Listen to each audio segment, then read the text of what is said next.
விஷயம் சொல்றேன். அமைச்சர் உதயநிதி இங்க இருக்காங்க. போய் பார்ப்போம். ஏன்னா தமிழ்நாட்டுடைய எதிரிகள் அவங்க தான் தெரிஞ்சு போச்சு. நம்ம அவங்கள்ட்ட போய் சொல்லுவோம்.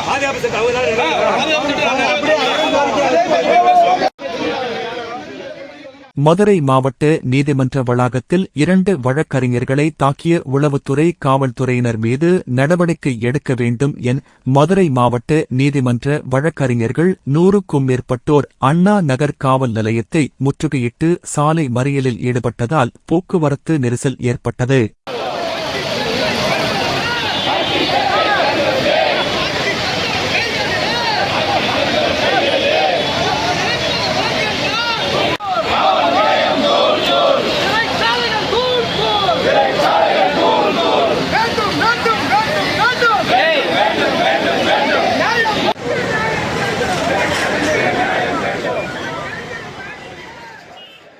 மதுரையில் மனித உரிமை வழக்குகள் மற்றும் பல்வேறு போராட்ட வழக்குகளை மூத்த வழக்கறிஞர்களுடன் இணைந்து நடத்தி வரும் குடியுரிமை பாதுகாப்பு நடுவோம் என்ற அமைப்பின் ஒருங்கிணைப்பாளரான வழக்கறிஞர் ராஜா மீது உளவுத்துறை காவல்துறையினர் இருசக்கர வாகனத்தை மோதி விபத்து ஏற்படுத்தியுள்ளனர்.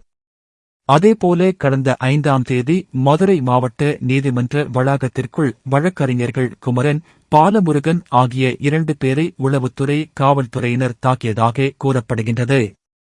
வழக்கறிஞர்களை தாக்கிய உளவுத்துறை காவல்துறையினர் மீது நடவடிக்கை எடுக்க வேண்டுமென மதுரை மாவட்ட நீதிமன்ற வழக்கறிஞர்கள் 100க்கும் மேற்பட்டோர் நீதிமன்ற வளாகத்திற்கு முன்பாக கண்டன ஆர்ப்பாட்டத்தில் ஈடுபட்டனர். பின்னர் நீதிமன்றத்தில் இருந்து அண்ணா நகர் காவல் நிலையம் வரை கோஷமிட்டு நடந்து வந்து காவல் நிலையத்தை முற்றுகையிட்டு சாலை மறியலில் ஈடுபட்டதால் கே நகர் மாட்டுத்தாவணி இடையே கடும் போக்குவரத்து நெரிசல் ஏற்பட்டது. தொடர்ந்து மதுரை மாநகர துணை ஆணையர் மதுகுமாரி நடவடிக்கை எடுப்பதாக வழக்கறிஞர்களிடம் உறுதியளித்ததைத் தொடர்ந்து வழக்கறிஞர்கள் அனைவரும் கலைந்து சென்றனர். நாளை காலை கமிஷனரேட் முன்பு இந்த ஆர்ப்பாட்டம் நடைபெறும். சம்பந்தப்பட்ட ஆய்வாளர்கள் சார்பாக விஷயம் சொல்றேன். அமைச்சர் உதயநிதி இங்க இருக்காங்க. போய் பார்ப்போம். ஏன்னா தமிழ்நாட்டுடைய எதிரிகள் அவங்க தான் தெரிஞ்சு போச்சு. நம்ம அவங்கள்ட்ட போய் சொல்லுவோம்.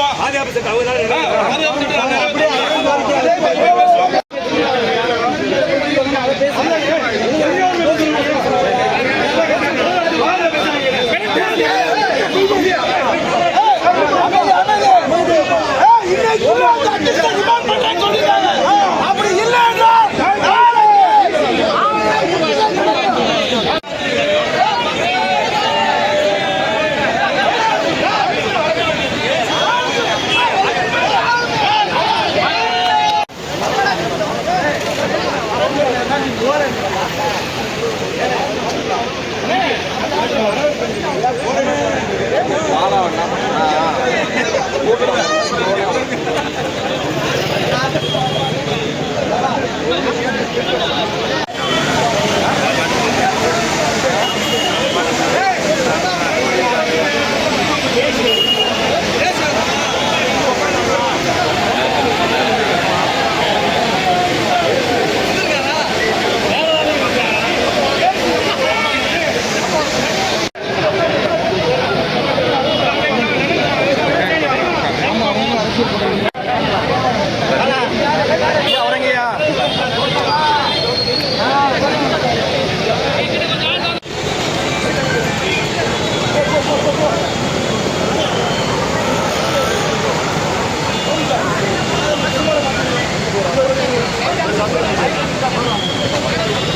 நடா